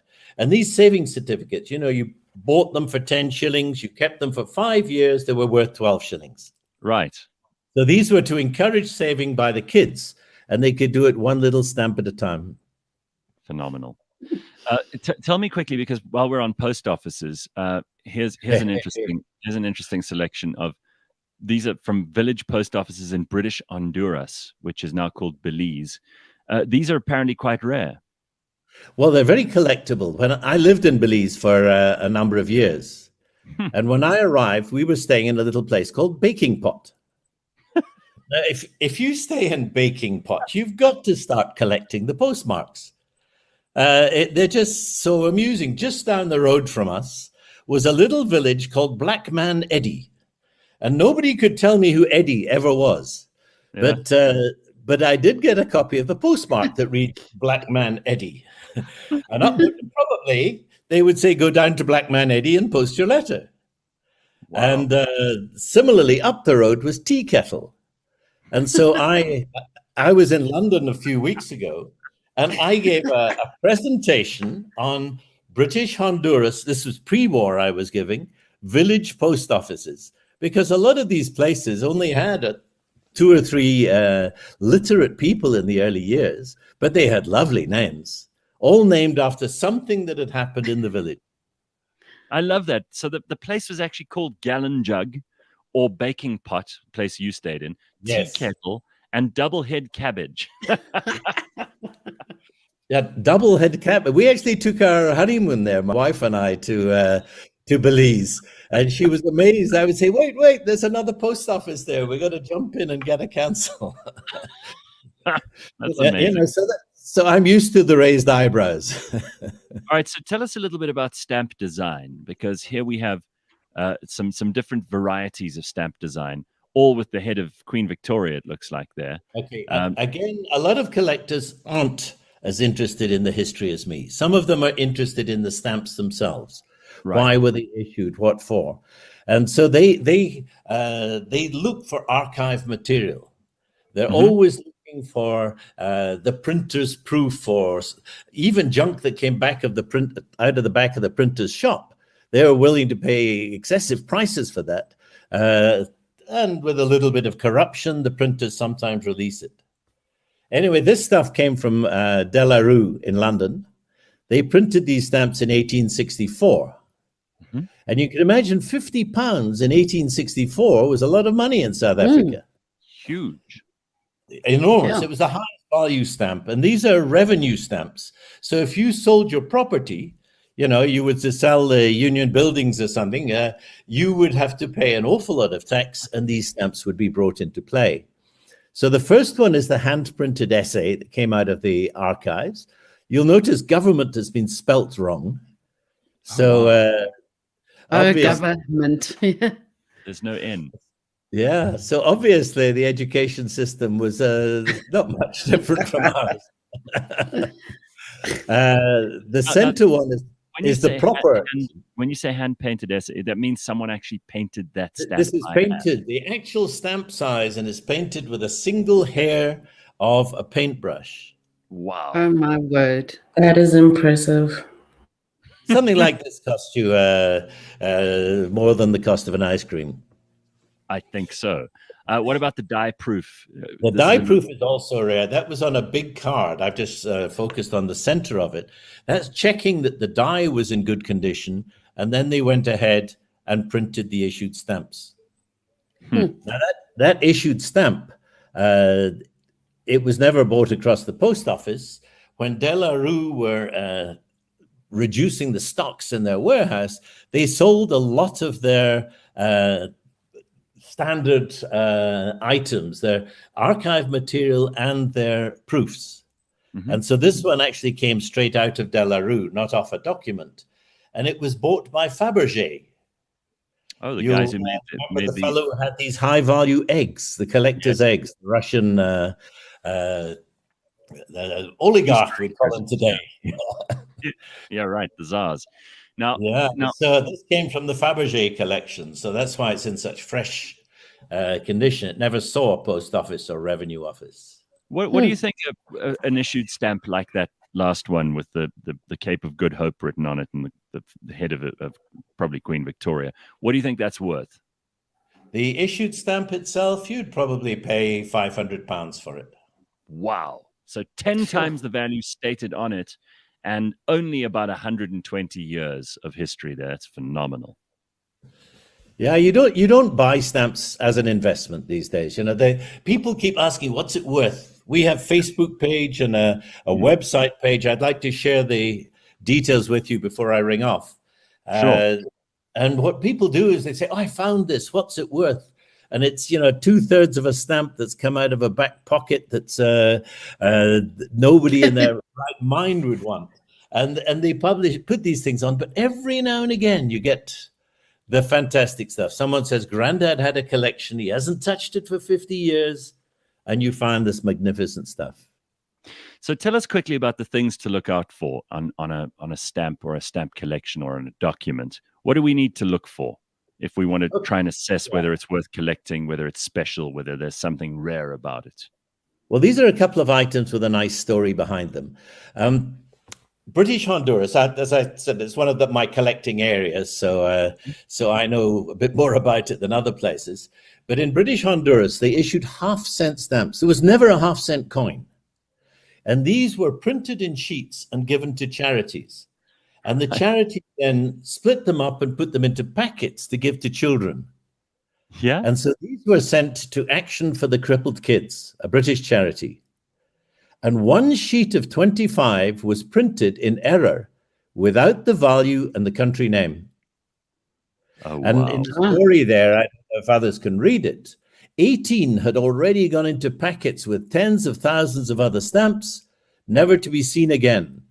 And the lady who ran the office found the last 7 and rescued them and sold them separately. And they earned a lot more money for the charity than the 18. 18 went out to the kids. So somewhere in a kid's collection, maybe, there's one of these things that he got for free from his church. And he doesn't know what it is, and it doesn't have a country name, so he'll never know to look it up unless you find it. And those you said there were only 18 that went out. 18 went out to the kids. The other 7 are in collectors' hands because they were then sold off. Those must be extremely valuable. Correct. But they're there, and they'll cost you nothing if you find it. And some kid has maybe got it and doesn't know what it's worth. Maybe his grandchildren will find it. Phenomenal. That really is That one below is what we call the Bible stamp in South Africa. Okay. This was issued by South Africa, by the Republic, in 1987, I think it says in the postmark there. Looks like Hebrew. Just before issue, there was an objection from the church that if we apply a postmark to this stamp, we are obliterating the name of God. And they objected for religious reasons. And the instruction went out hours beforehand, don't sell the stamps. 1 or 2 were sold because, our communications aren't 100% perfect here. Yeah. That cover on the right, while I was belittling first day covers, that's a first day cover. A collector friend of mine, now deceased a few weeks ago, unfortunately, but he sold that about 7 years ago for over 10,000 Rand. Unbelievable. On bid or buy in South Africa.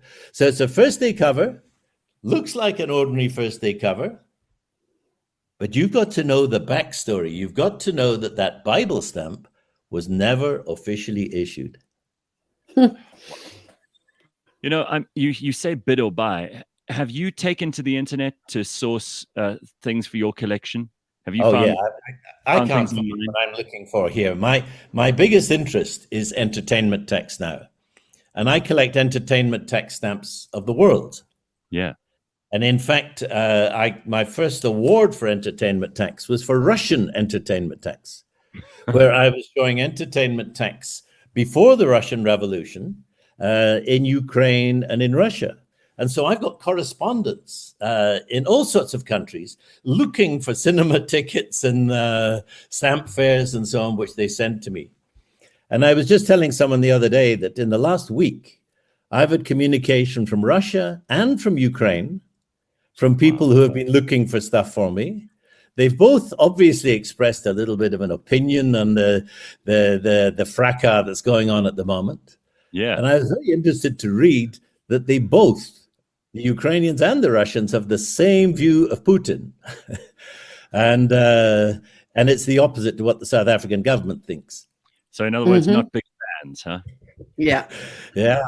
But one of the great things about this is that you have these correspondents and you can ask, what were the floods like in Bangladesh? What was this like?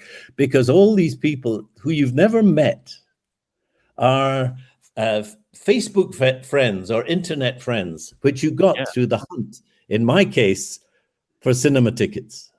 So, Ian, how big in South Africa and in the world do you estimate this kind of collecting is? I mean, how many people do you know in South Africa? It seems like a fairly large community.